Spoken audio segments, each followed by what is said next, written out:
فأقبل بعضهم على بعض يتلاومون قالوا يا ويلنا إنا كنا طاغين عسى ربنا أن يبدلنا خيرا منها إنا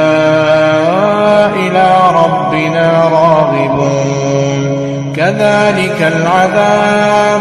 ولعذاب الآخرة أكبر لو كانوا يعلمون